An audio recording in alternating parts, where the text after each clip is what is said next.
Students, physics class में आपका स्वागत है। आज हम पढ़ेंगे पूर्ण तरंग दृष्टिकारी। तो पूर्ण तरंग दृष्टिकारी जानने से पहले हमें कुछ टॉपिक के बारे में जानना आवश्यक है, जैसे पीएन संधि डायोड क्या है, पीएन संधि डायोड की अग्र अभिनति क्या है, उत्क्रम अभिनति क्या है। तो इन सबको एक बार रिवाइज कर लीजिएगा। इसकी लिंक डिस्क्रिप्शन बॉक्स में दी गई है। चलिए अपने टॉपिक पे आएँ। पूर्ण तरंग दृष्टिकारी। तो सबसे पहले तो दृष्टिकारी क्या है। दृष्टिकारी एक ऐसी युक्ति जो प्रत्यावर्ती विभव को दृष्ट विभव में परिवर्तित कर दिया, वह कहलाती है दृष्टिकारी, और यह सारी प्रक्रिया कहलाती है दृष्टिकरण या रेक्टिफिकेशन।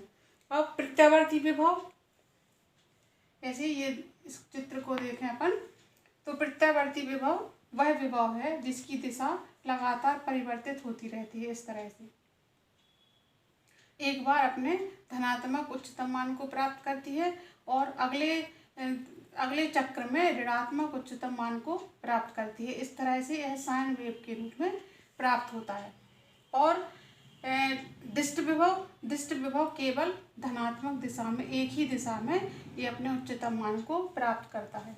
ठीक है, तो दृष्टिकारी के रूप में पीएन डायोड को उपयोग किया जाता है।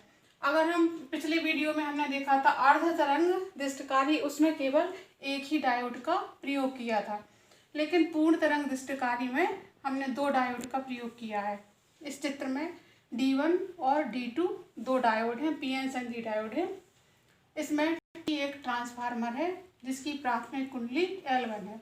L1 में प्रत्यावर्ती निवेशी प्रत्यावर्ती विभव लगाया है, अर्थात इनपुट के रूप में यहाँ पर प्रत्यावर्ती विभव दिया गया है।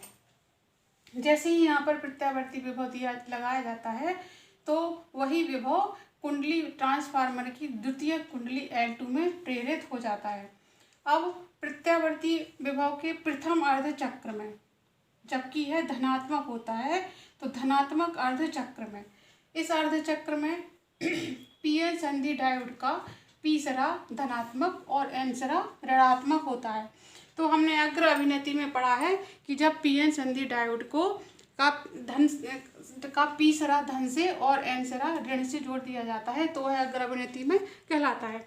और अग्र अभिनति में होने के कारण बहुसंख्यक आवेश वाहकों के कारण संधि में धारा प्रवाहित होने लगती है, और संधि में धारा प्रवाहित होने के कारण जो लोड प्रतिरोध लगा है उसमें हमें निर्गत विभव प्राप्त होता है। ठीक है, अभी एक बात और अपने ध्यान में रख लें कि यहाँ RL एक लोड प्रतिरोध है और इन सभी को श्रेणी क्रम में जोड़ा गया है। दो डायोड है D1 और D2। तो प्रथम अर्ध चक्र में D1 के द्वारा यहाँ पर निर्गत विभव प्राप्त हुआ था, A अग्र अभिनति में था, फर्स्ट चक्र में।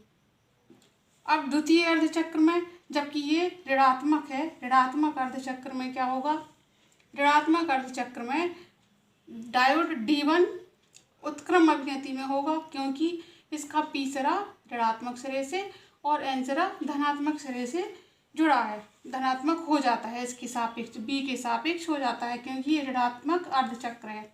लेकिन D2 जो दूसरा डायोड है उसका सिरा B, ये है P और N, तो दूसरा डायोड है D2 का पी सरा धनात्मक और एन सरा ऋणात्मक हो जाता है। तो पुनः यह डायोड अग्र अभिनति में हो जाता है और ये हो जाता है उत्क्रम में। तो इसके उत्क्रम अभिनति में होने के कारण D1 में कोई भी धारा प्रवाहित, लेकिन D2 चूंकि अग्र अभिनति में है इसलिए इसमें धारा प्रवाहित होगी और हमें पुनः निर्गत विभव प्राप्त होगा। इस तरह से हमें दोनों ही अर्धचक्र में, चाहे वो धनात्मक अर्धचक्र हो चाहे वो ऋणात्मक अर्धचक्र हो, निर्गत विभव प्राप्त होता है, अर्थात हमें दृष्ट विभव प्राप्त होता है।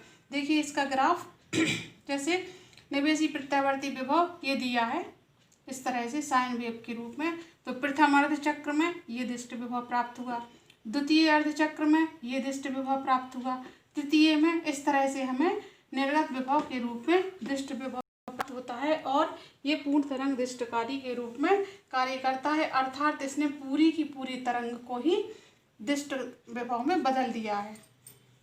ओके।